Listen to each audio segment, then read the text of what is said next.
Bismillahirrahmanirrahim. Assalamualaikum warahmatullahi wabarakatuh. Alhamdulillahirabbil alamin. Segala puji bagi Allah yang Maha menatap, Maha dekat, Maha menyaksikan, Maha mengetahui segala-galanya. Tidak ada yang tersembunyi bagi Allah Subhanahu wa ta'ala dimanapun, kapanpun. Dialah Allah pencipta langit, bumi dan segala yang ada. Dialah Allah Subhanahu wa ta'ala pemilik langit dan bumi berikut semua yang ada di dalamnya. Dialah Allah yang mengurus segala-galanya terus menerus, tidak memerlukan bantuan siapapun. Dialah Allah yang mendesain kita dan mengurus diri kita setiap saat. Tidak ada yang bisa lari dari Allah, tidak ada. Semua makhluk yas'aluhu man fis samawati wal ard. Semua makhluk memerlukan pertolongan Allah.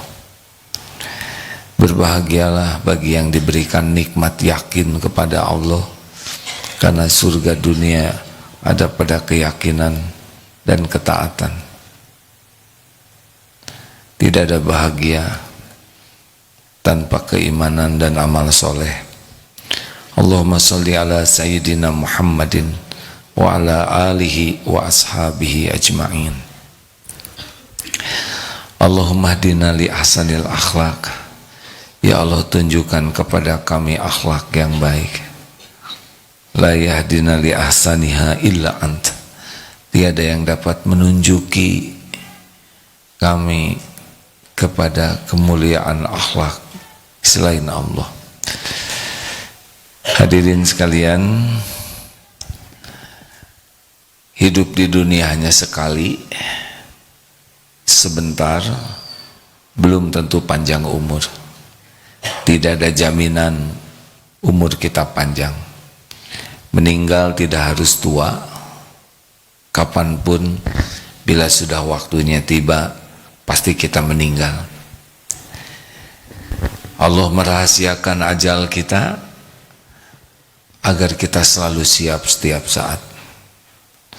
Orang yang paling cerdas di antara kita adalah aktsaruhum lil mauti dzikra. Orang yang paling banyak mengingat kematian. Hidup di dunia hanya sekali dan sebentar. Allah menciptakan kita agar kita bahagia. Bahagia ada di 3 tempat di dunia, namanya hayatan thayyibah. Di kubur, di alam barzah. Kita harus bahagia. Di sana kita akan menanti sampai kiamat. Pasti itu. Bukan main-main ini. Kita pasti mati. Kita pasti ada di alam barzah, dan nanti ada tempat yang kekal di akhirat nanti. Hidup di dunia bahagia syaratnya 2, iman dan amal soleh. Tidak ada bahagia yang asli tanpa keimanan, dan tidak ada bahagia dalam dosa, dalam maksiat, dalam perbuatan buruk, tidak ada. Tapi Allah menciptakan nafsu. Nafsu itu selalu mengajak kepada bisu'i, kepada keburukan. Jadi memang begitu. Tidak serta-merta langsung jadi soleh kita ini. Kita diberikan nafsu, yang nafsu ini kecenderungannya adalah berbuat buruk. Ujiannya di sini. Allah yang menciptakan. Juga Allah menciptakan setan. Inna syaitana lakum aduwwun fattakhiduhu aduwa. Sesungguhnya setan itu musuhmu. Setan ini tidak kelihatan oleh kita, tapi setan bisa melihat kita. Setan tidak punya pekerjaan lain selain menipu, membisiki kita untuk berbuat buruk. Kendaraan setan adalah nafsu. nafsu sudah ngajak, tidak mau diajak baik, kecuali nafsu yang dirahmati Allah, kemudian dibisiki setan. Setan tidak bisa memaksa, tapi setan menipu dengan menampakkan bagus sesuatu yang jelek, menampakkan indah sesuatu yang buruk, menampakkan menguntungkan sesuatu yang merugikan, menampakkan hal-hal yang disukai nafsu sebagai keberuntungan, tapi hanya tipu daya. Sebagaimana Nabi Adam, nenek moyang kita, kakek moyang, ditipu oleh iblis. Begitulah. Tetapi ada Allah, jangan lupa. Kalau kita tidak bisa melihat setan, setan itu makhluk ciptaan Allah, makhluk dalam genggaman Allah. Dan setan tidak berdaya kepada orang yang punya dua kunci ini. Satu, orang yang ikhlas, dan yang kedua mukhlasin ya. Dan yang kedua adalah orang yang tawakal. Dulu pernah kita bahas ya. Orang yang tidak bisa digoda setan, tidak mempan. Nah, rekan-rekan sekalian,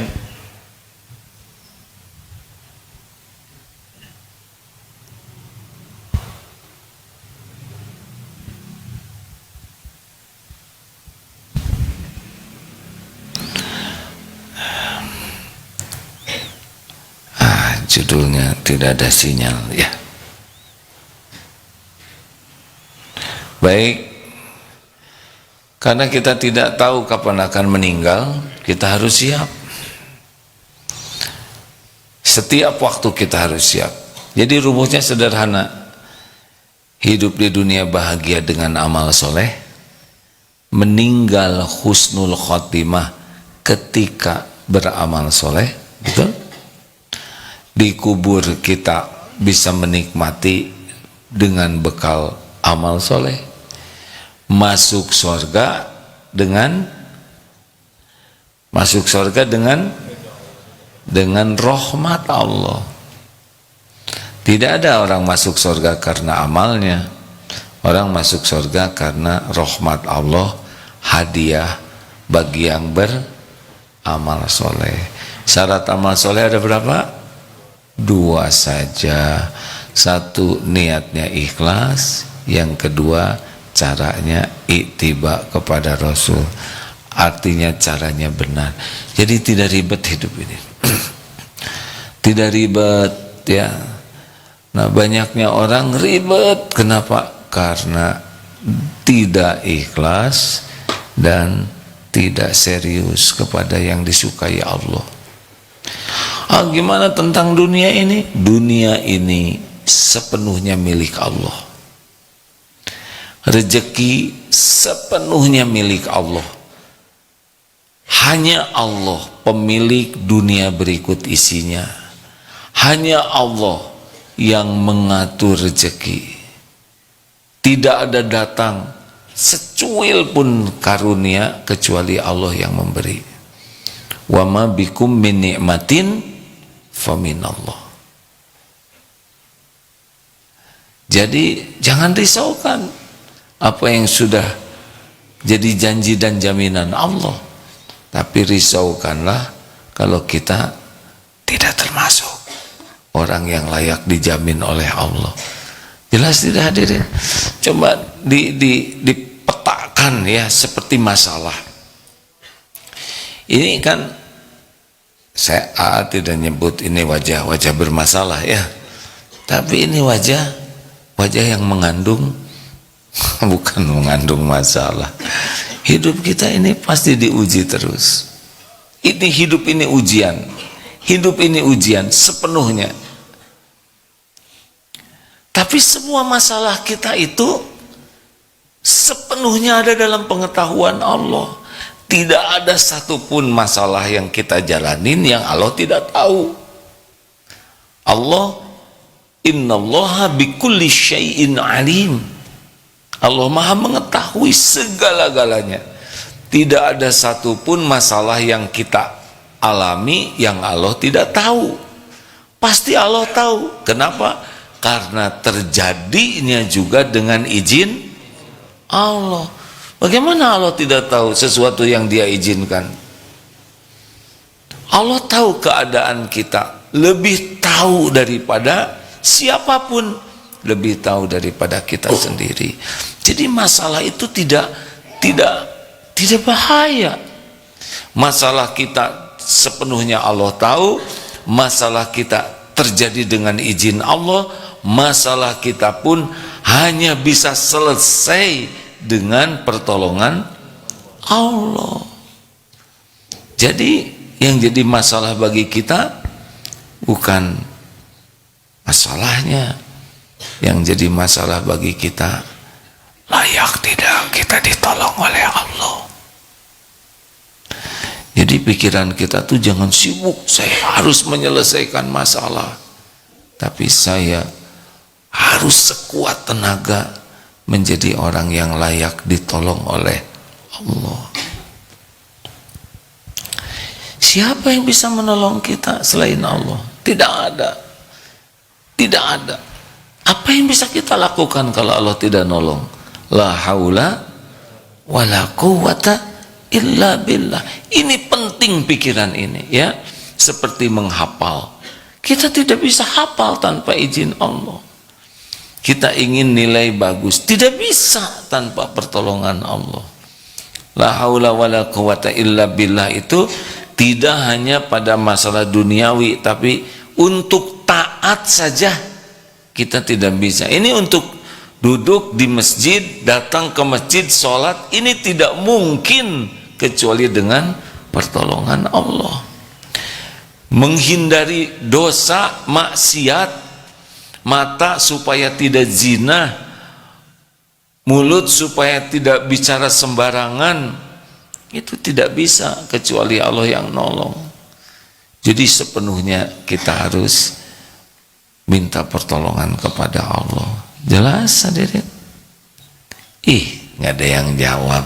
Nggak apa-apa, nggak jawab juga. Nggak mau sakit hati. Sakit hati itu berharap ke makhluk. Jelas tidak ini? Nah, kalau sudah jelas, apalagi yang akan saya sampaikan? Biasa, penyakitnya serba salah. Jelas Bu? Masa kemasan? Tenang aja, ada Allah. Allah yang maha dekat, Allah yang maha tahu segalanya, Allah yang maha kuasa atas segala-galanya. Gimana kalau nanti kejadiannya nggak cocok dengan yang saya inginkan? Ya nggak apa-apa. Kalau itu yang terbaik dari Allah, memang itu yang paling penting bagi kita. Tidak harus semuanya cocok dengan keinginan. Tidak. Kita tahunya sedikit sekali tentang hidup ini, benar? Dangkal. Wa'asa antakrohu syai'aw wa huwa khairul lakum. Boleh jadi engkau tidak suka padahal baik menurut Allah bagimu. Wa asa an tuhibbu syai'a wa huwa syarrul lakum. Boleh jadi engkau menyukai sesuatu padahal buruk menurut Allah bagimu. Wallahu ya'lamu wa antum la ta'lamun. Allah Maha tahu, kalian tidak tahu. Maka jangan apa dek? Jangan sok tahu. Gimana saya sudah doa, sudah ikhtiar. Misalkan ada seseorang yang ingin nikah, sudah doa, sudah ikhtiar, ternyata benar-benar nikah si calonnya itu dengan temannya. Ini mangap gitu, seperti menjiwai deh. Gimana kira-kira pengen nikah dengan seseorang dan benar terjadi seseorang itu nikah tapi bukan dengan dirinya? Kalau sudah doa, sudah istiqoroh, hati ini dibulak-balik oleh Allah, tidak akan dibuat luka. Walaupun tidak cocok, hati kita dibuat ridho kepada takdir. Nah, ini nikmat. Jadi jangan cemas, kalaupun kejadiannya tidak cocok dengan keinginan kita, ya tidak apa-apa. Yang penting kita doa dan ikhtiar yang terbaik. Tidak jadi, gak ada masalah.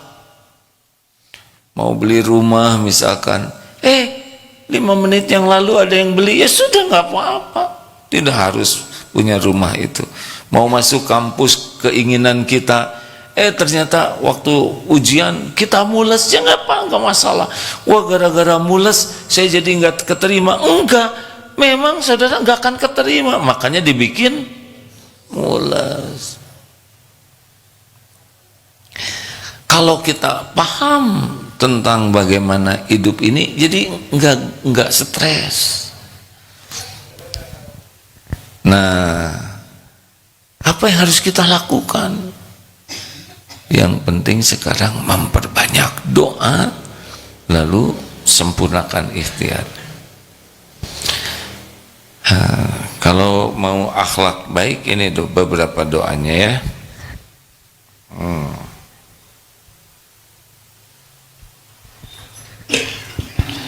Mau yang pendek doanya atau yang panjang? Ya, kita selalu ingin yang simple ya. Hadits riwayat Ahmad, ini doa simple. Allahumma ahsanta khalqi fa ahsin khuluqi. Ya Allah, sebagaimana Engkau telah memperbagus penciptaan diriku, maka baguskanlah akhlakku. Allahumma ahsanta khalqi fa ahsin, maka baguskanlah khuluqi, akhlakku. Ini biasanya katanya orang bercermin dengan doa ini setiap waktu aja. Tapi wajah saya kurang cakep, apa nanti jadi akhlak saya kurang cakep? Kurang cakep tuh menurut nafsu. Allah membuat kita ini yang paling pas, paling sempurna menurut ilmu Allah untuk kita. Tapi kan keren tuh kalau saya kulitnya putih cemerlang atau bersinar. Mau ngapain? Nanti saudara jadi senter kalau bersinar. Sudah tuh. Inilah yang paling pas bagi kita. Tinggi yang paling pas, warna kulit yang paling pas ya. Udah nggak ada. Pokoknya kita didesain yang paling pas itu begini. Nanti akan bercahaya kalau akhlaknya bagus. 2, ini hadis Bukhari, Muslim sekarang ya. Allahumma hdini li ahsanil akhlaq, yang tadi ini ya.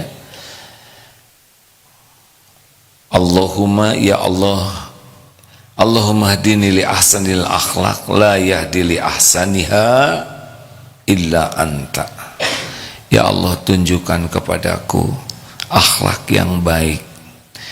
Tidak ada yang dapat menunjukkannya kepadaku selain Engkau kepadanya ya.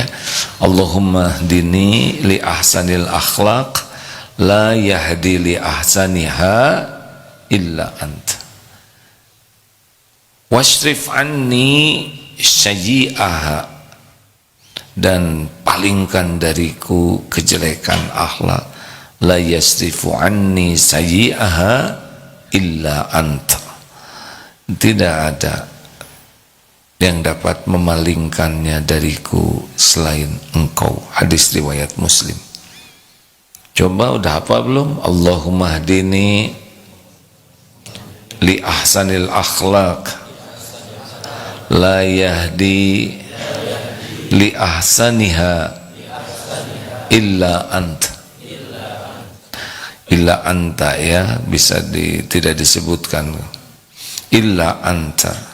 Wasrif anni syai'aha la yasrifu anni sayyi'aha illa anta. Ya Allah, tunjukkan kepadaku akhlak yang baik. Allahumma dini li ahsanil akhlak la yahdi li ahsaniha. Tidak ada yang dapat menunjukkan kepadanya kepada akhlak yang baik illa kecuali anta, engkau. Wasrif anni sayyi'aha, dan palingkan dariku akhlak yang jelek. La yasrifu anni sayyi'aha illa anta.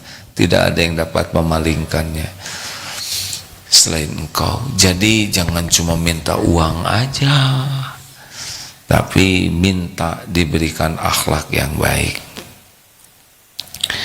Ada satu doa lagi, Allahumma,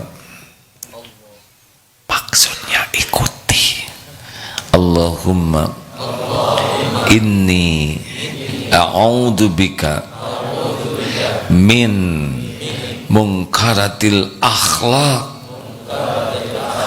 wal a'mal wal ahwa wal adwa. Allahumma inni a'udzubika min munkaratil akhlaq wal a'mal wal ahwa wal adwa. Allahumma inni a'udzubika min munkaratil akhlaq wal a'mal wal ahwa wal adwa. Alhamdulillah, ya Allah, sesungguhnya aku berlindung kepadamu. Allahumma inni a'udzubika, pakai sesungguhnya, berlindung kepadamu min munkaratil akhlak, dari kemungkaran akhlak, amal, ahwa itu hawa nafsu, dan adwa itu penyakit. Hadis riwayat Imam Tirmizi sahih. Amalkan ini ya. Ya, jadi selain doa-doa minta yang kita sukai, minta yang Allah sukai. Demikian, harus minta. Kemudian ikhtiar. Ikhtiarnya bagaimana? Nah, diusahakan. Rasulullah bersabda seperti begini dalam hadis riwayat Bukhari, wa may yatasabbar, barang siapa yang berusaha sabar, yusabbirhu lahu, maka Allah akan menjadikannya bersabar. Jadi sabar itu kita minta dan kita berusaha, bermujahadah, menahan diri, nanti Allah lah yang membuat kita sabar. Bisa dipahami ini? Jadi tidak cukup hanya doa wa may yatasabbar, barang siapa wa may yatasabbar yusabbirhu lahu, maka Allah akan memberikan kesabaran, menjadikannya sabar. Wa ma utiya ahadun ata'an khairun wa awsa'a minas sabri, dan tidaklah seseorang diberikan anugerah yang lebih baik, khairan wa awsa'a minas sabri, yang lebih baik dan lebih luas dari kesabaran. Hadis riwayat Bukhari.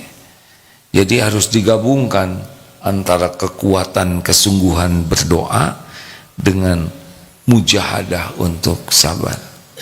Makanya kalau ada yang menyakiti, menghina, ini cara Allah meningkatkan kesabaran kita. Kalau tidak ada yang bikin sakit hati kita, kita seperti tidak dikasih soal, tidak usah marah kepada yang menjengkelkan, karena setiap kejadian adalah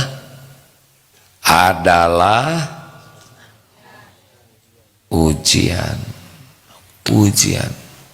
Jadi kalau ada teman yang menjengkelkan, itu ladang, itu karunia dari Allah untuk meningkatkan kesabaran kita. Ya, kita kan lulus ujian karena ada soal, benar? Kalau tidak ada soalnya, ya kita tidak bisa berlatih, tidak bisa lulus. Terima kasih